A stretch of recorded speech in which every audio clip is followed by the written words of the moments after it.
Hey everybody, this is George from DinosaurGeorge.com answering the questions I get from around the world.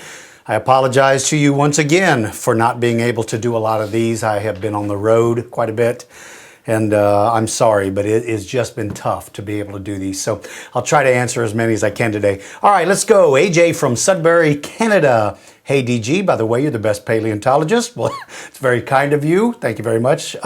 What was the strongest meat-eating dinosaur to ever walk the earth? Thanks. Well, AJ, first of all, thank you for the courtesy and thank you for taking the time to write a question.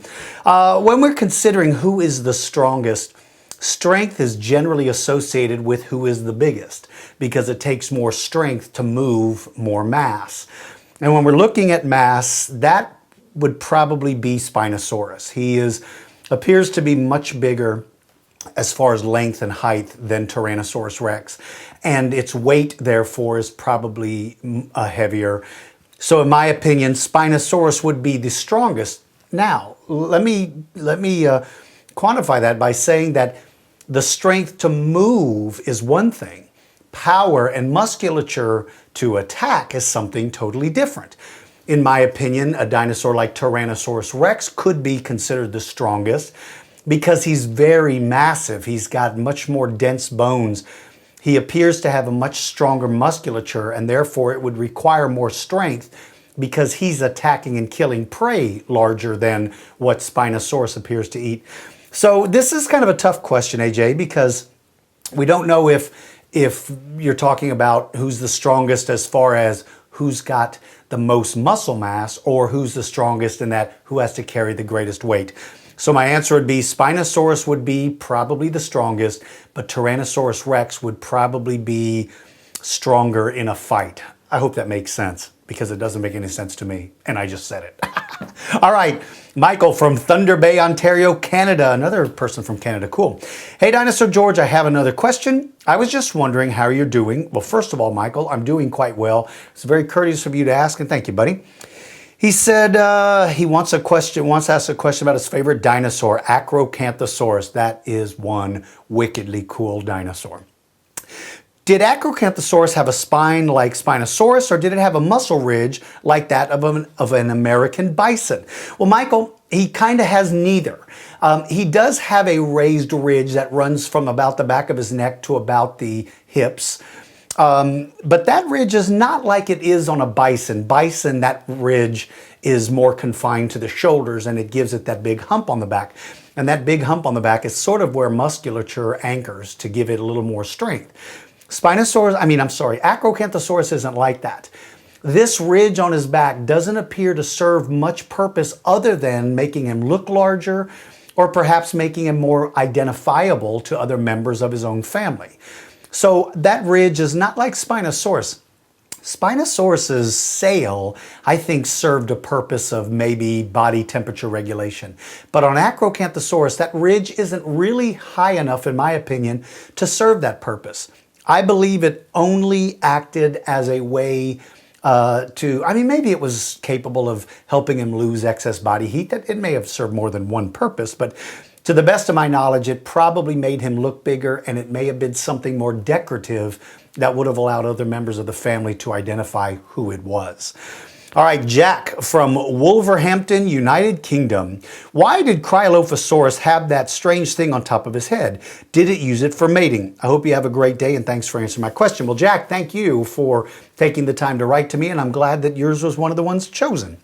That thing on top of Cryolophosaurus's head, that ridge, that odd little kachka on top of his head is not very thick at all, which means it was not used in combat. And therefore, I do agree with you that I think it was used as a sexual display, as a thing to demonstrate that either, look at me, I'm a girl and I'm interested in reproduction, or it served a purpose of saying, look at me, I'm a boy and I'm old enough to help you with reproduction. I don't believe it served any other purpose other than as a display. And it's certainly possible that only males or only females had them. Now, because predatory dinosaurs we realize are more closely related to birds, my guess would be that that thing would be found on the male's head and it would have been very brightly colored and it would have acted the way a lot of male birds have, where they have some sort of plumage or some sort of signal that says I'm an adult, and usually that's a very bright color. All right, Henrik from Brisbane, Australia. Hey, DG, how are you? I'm doing good, Henrik. How are you, buddy? It's good to hear from you again. I recently read about the dinosaur called Concavenator and the strange bump on its back. I have read a few theories about it, and I think most likely that it hosted a variety of feathers, much like a male peacock, and would have used it in much the same way. Of course, the feathers would have been more primitive and not as extravagant as modern peacocks, but nonetheless, I believe it still would have been used for display, courtship, and fending off possible adversaries.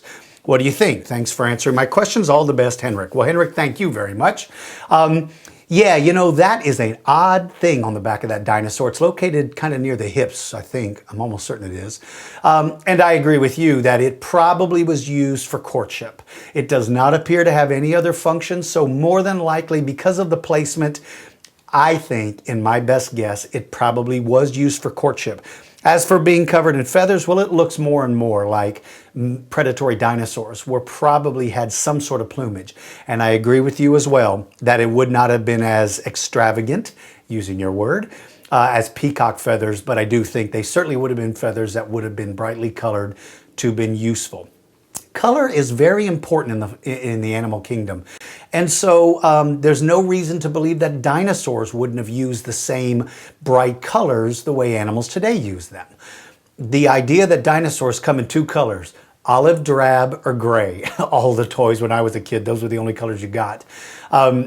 There's no reason to believe that's realistic. It's more likely that they were brightly colored.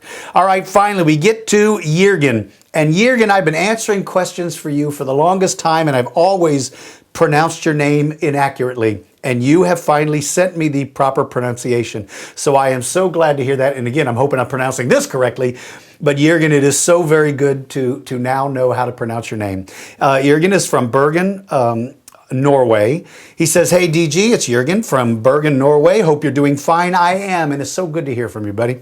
I've got two questions for you this time. And the first one is, do you think it was possible for some dinosaurs to survive for at least 700,000 years after the meteorite strike in the Yucatan? And is it possible they survived longer? Well, your first question, that's interesting. You know, I've never seen any conclusive evidence that tells me that dinosaurs lived beyond that KT boundary, that moment in time where apparently a huge asteroid struck in the Yucatan Peninsula. It appears that most dinosaurs went extinct shortly after that. Now, I did one time read where somebody had claimed to have found fossilized footprints well above the KT boundary. Whether or not it was 700,000 years beyond that, I don't know. My best guess is that most dinosaurs did not make it very long after that event. I've just not seen anything that tells me that. So I don't think it would be realistic that 700,000 years they would have lived beyond. I do certainly think it's realistic that some dinosaurs would have survived, at least for some period of time. Maybe that period of time was months, years, decades. Maybe it was 10,000 years or so. But I just don't think it would have been 700. My second question, do you think that it's possible that Tyrannosaurus Rex was smarter than previously thought? Thank you for your time. Have a nice day. Thank you, Jørgen. Great to hear from you. You have a nice day as well. Do I think he's smarter? Yeah. I had the incredible opportunity to spend some time with Professor Larry Whitmer from University of Ohio. This man is a genius. I think he's absolutely brilliant.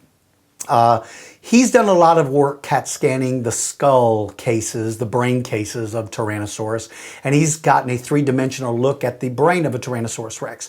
And in speaking to him, he was pretty confident that they were more intelligent than we used to think. But again, remember, we used to think that these things were slow-moving, tail-dragging, cold-blooded lizards. And not to say that lizards are dumb, but lizards don't have a high intellect on the scale of animals.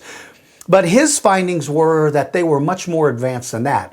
Now, I don't want you to go out and think that Tyrannosaurus Rex could have sat down and calculated things in his brain. He's not like that. But perhaps he's as smart as, say, animals like house cats. House cat's a pretty smart animal. Maybe that's pushing the envelope a little bit, but he's up there. So yes, I do believe that he's much more intelligent than we give him credit for. I think that the work that Professor Whitmer is doing has demonstrated that he has a higher level of intellect. Just how high that intellect is tough to say, but I will say it's certainly higher than what we used to think. All right, you guys, listen, it is always good to hear from you. If you've got a question, go to my website, dinosaurgeorge.com, click on the Ask Dinosaur George page and fill out the form.